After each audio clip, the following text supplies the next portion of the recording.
If you're sick of skying your drives, hitting it a mile up in the air and only about 20 or 30 yards forward, then you've come to the right place. Hey everybody, I'm George Connolly with Scratch Golf Tips, and in today's video, I'm going to be talking about why this issue occurs, and then later on in the video, I'm going to be talking about some drills and feels that you can have through your swing that can help you work away from this issue. So stick around for the drill at the end, because I know that that's going to help a lot of people work away from this. But to start off, let's talk about a few simple things that can lead to this really high, annoying miss with the driver. Now, one of the most common reasons that people will hit the driver really high is actually not what you'd think, but it's that people are hitting too far down on the ball with driver. Let me explain why this happens. When you hit down on the ball with your driver, the bottom and the middle of this club face are often going to be well below the golf ball, especially if you're someone who tees the ball up just a little bit higher. The result of this steep swing is that your ball is going to hit the very, very top of your club face. And that's obviously not a good place to hit the ball. You may even see some scuff marks on the actual top of the club face. But what that's going to lead to is the ball kind of coming off of this angled portion of the club face, and it's just going to shoot up in the air. Not only is it going to go very high, but because it's not anywhere near the sweet spot of the golf club, the ball is going to go a very, very short distance. Another reason that you may be hitting your drives super high and not very far is because you're actually teeing the ball up a little bit too high. Now, if you have a perfectly fine golf swing, especially with the driver, if you're hitting up a little bit on the ball, that's fine. But if your ball is teed up too high, you may be hitting, again, the top of this club face just because the ball isn't where it needs to be at the rest position. Now, if that was your issue, that's probably best case scenario because it's a fairly simple fix. You just tee the ball a little bit lower. But knowing that those are really the two main issues that are going to lead that golf ball to pop up, let's use an alignment rod to really hone us in and focus on what a better path looks like. I'm going to take this alignment rod and stick it in the ground at a pretty harsh angle here, just to the right of the golf ball. So I've stuck this alignment rod in the ground at an acute angle. For any of the math or geometry folks out there, I would say this is about 30 degrees maybe.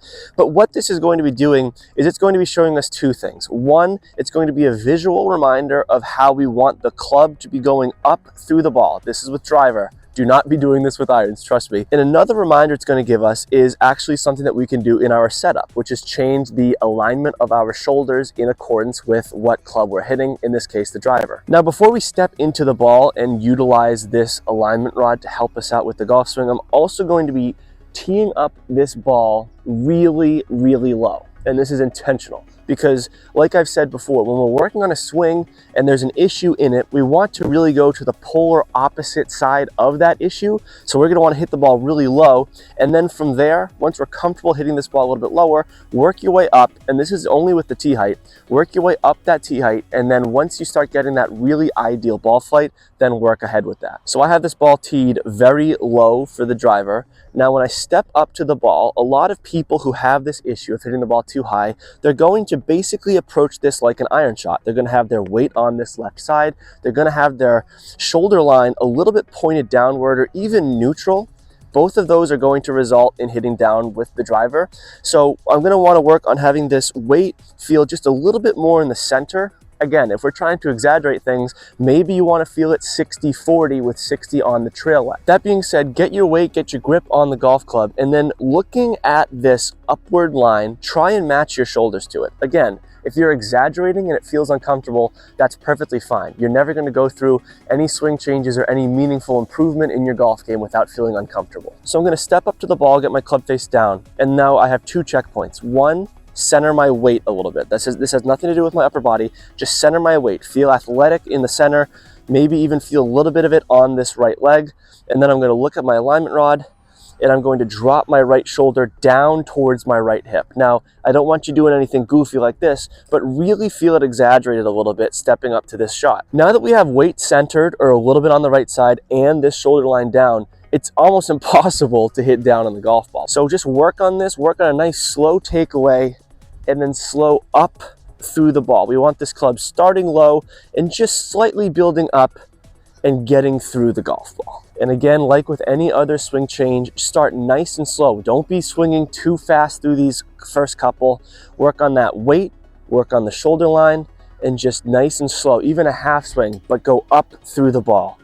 up through the ball. Now, after you hit a couple where you're going up through the ball, try and raise this tee up just a little bit, not even a full inch, just maybe a half an inch, quarter inch, and just continue to work on it. At this point, once you get comfortable with it, take your full swings and then take notice of your particular ball flights. Some people like a lower ball flight, some people like a higher ball flight, but if you're really working away from that super high miss with the driver, these are the tools necessary to do it. It's just up to you to put in meaningful work on the driving range to get the job done. I hope this video gave you the tools necessary to work away from this miss, because speaking as someone who used to be really steep, I would often have this miss and it's absolutely infuriating on the golf course. I totally get it. And before I let you go, just wanted to let you know, if you want to get your swing analyzed each and every month by me personally through video, and if you want access to longer form exclusive content, you can subscribe to the Scratch Golf Tips Instagram account. It's only $10 a month. You can cancel whenever. You can just sign up for 1 month, 6 months, whatever you want to do. It's a great way to get some in-depth teaching and get some instructional content while you're at it. So the link is in the description if you're interested in subscribing to the Scratch Golf Tips Instagram account. As always, thank you all very much for watching. Play well